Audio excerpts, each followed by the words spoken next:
మీ car కి best ceramic coating premier care Apexer car detailing studio for contact.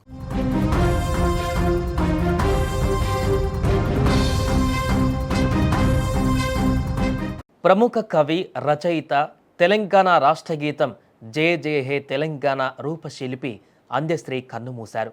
కొంతకాలంగా అనారోగ్యంతో బాధపడుతున్న ఆయన నిన్న రాత్రి హైదరాబాదులో ఆసుపత్రిలో చేరారు. ఆయన వయసు 64 ఏళ్లు. ఈ వార్తతో తెలంగాణ సాహితీ లోకంలో విషాద ఛాయలు అలుముకున్నాయి. రాత్రి నుంచి ఆరోగ్యం మరింత విషమించి ఈరోజు ఉదయం కన్నుమూశారు. ఆదివారం రాత్రి లాలాగూడలోని తన నివాసంలో అంత్యశ్రీ ఒక్కసారిగా కుప్పకూలిపోయారు. వెంటనే కుటుంబ సభ్యులు ఆయన్ను హుటాహుటిన గాంధీ హాస్పిటల్కు తరలించారు.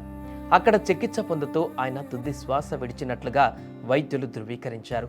గత 4 రోజులుగా ఆయన తీవ్ర జ్వరంతో కూడా బాధపడినట్టుగా తెలుస్తోంది. తెలంగాణ ఉద్యమంలో అంద్యశ్రీ కీలక పాత్ర పోషించారు. తన అద్భుతమైన పాటలతో ప్రజలను మేల్కొల్పారు. కోట్లాది మంది ప్రజల గొంతుకై నిలిచారు. ముఖ్యంగా ఆయన రచించిన జయ జయ హే తెలంగాణ గీతాన్ని తెలంగాణ రాష్ట్ర ప్రభుత్వం రాష్ట్ర గేయంగా గుర్తించడం విశేషం. ఈ ఏడాది జూన్ 2వ తేదీన రాష్ట్ర అవతరణ దినోత్సవం సందర్భంగా ముఖ్యమంత్రి రేవంత్ రెడ్డి చేతుల మీదుగా ఆయన ₹1 కోటి నగదు పురస్కారాన్ని కూడా అందుకున్నారు. 1961 జూలై 18న ఉమ్మడి వరంగల్ జిల్లా మద్దూరు మండలం రేబర్తి గ్రామంలో అంద్యశ్రీ జన్మించారు. ఆయన అసలు పేరు అందె ఎల్లన్న. పాఠశాల విద్యకు నోచుకోలేకపోయినా అశువు కవిత్వం చెప్పడంలో దిట్టగా పేరు తెచ్చుకున్నారు. ప్రజాకవిగా, ప్రకృతి కవిగా ఆయన ప్రసిద్ధి చెందారు. ఆయన రాసిన మాయమైపోతున్నడమ్మ మనిషన్న వాడు ఆ పాట తెలుగు ప్రజల హృదయాలలో చిరస్థాయిగా నిలిచిపోయింది. ఆయన మృతి పట్ల ముఖ్యమంత్రి రేవంత్ రెడ్డి, మాజీ ముఖ్యమంత్రి కేసీఆర్ సహా పలువురు మంత్రులు, రాజకీయ ప్రముఖులు, సాహితీవేత్తలు తీవ్ర దిగ్భ్రాంతి వ్యక్తం చేశారు. అంద్యశ్రీ మరణము తెలుగు సాహిత్య లోకానికి తీరని లోటని పలువురు విచారం వ్యక్తం చేశారు. ఎలాంటి చదువులు లేకపోయినా, ఎలాంటి స్కూల్స్ కానీ కాలేజీల్లో చదివినటువంటి చరిత్ర లేకపోయినా ఆయనకున్నటువంటి ప్రతిభ, ఆయన నేర్చుకున్నటువంటి ప్రకృతికి సంబంధించినటువంటి ఆనవాళ్ళనే కవిత్వంగా మార్చి, రచనలుగా మార్చి, వాటినే పాట రూపంలో ప్రజలను చైతన్యపరిచినటువంటి ప్రకృతి కవి, రచయిత అంద్యశ్రీ. అందుకే ఆయన చేసినటువంటి గొప్ప రచనలు, కవిత్వాలు వీటన్నిటికీ గుర్తింపుగా కాకతీయ విశ్వవిద్యాలయం కూడా ఆయనకు డాక్టరేటును, గౌరవ డాక్టరేటును కూడా మంజూరు చేసింది.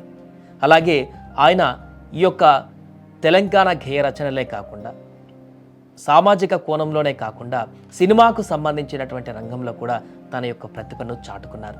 2007లో గంగా సినిమాకు సంబంధించి నంది అవార్డును కూడా గెలుచుకున్నారంటే తన యొక్క మాటల, పాటల యొక్క పదును ఎంత ఉంటుందో మనందరికీ తెలిసిందే.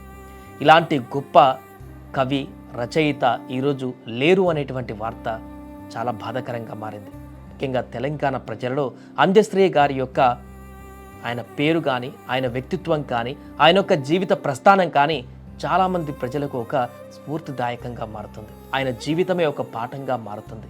చిన్నప్పటి నుంచి ఆయన ఎదుర్కొన్నటువంటి అనేక సవాళ్ళు, ఆయన ఎదుర్కొన్నటువంటి సమస్యలు, ఆయన నడిచినటువంటి దారి చాలామంది వ్యక్తులకు ఒక గుణపాఠము లేదా ఒక ఇన్స్పిరేషన్గా మారేటువంటి అవకాశంగా ఉంటుంది. అనేక బాధలు, అనేక కష్టాలను, అనేక జీవితంలో ఎదురయ్యేటువంటి ఎత్తు పల్లాలను చూసినటువంటి అంద్యశ్రీ నేడు ఎంతోమంది గుండెల్లో పదిలమైనటువంటి స్థానాన్ని గెలుచుకున్నారు.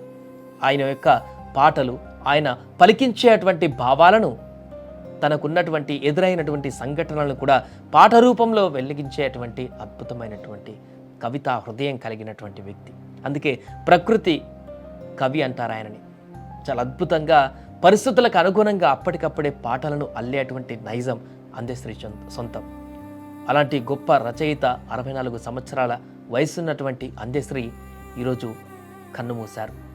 గత కొన్ని రోజులుగా కొంత అనారోగ్య సమస్యలతో బాధపడుతున్నట్టుగా చెప్తున్నారు కుటుంబ సభ్యులు. నిన్న రాత్రి కూడా ఊహించినటువంటి విధంగా ఒక్కసారిగా ఆ సమస్య ఎక్కువైపోయి ఆయన స్పృహ తప్పినట్టుగా తెలుస్తుంది.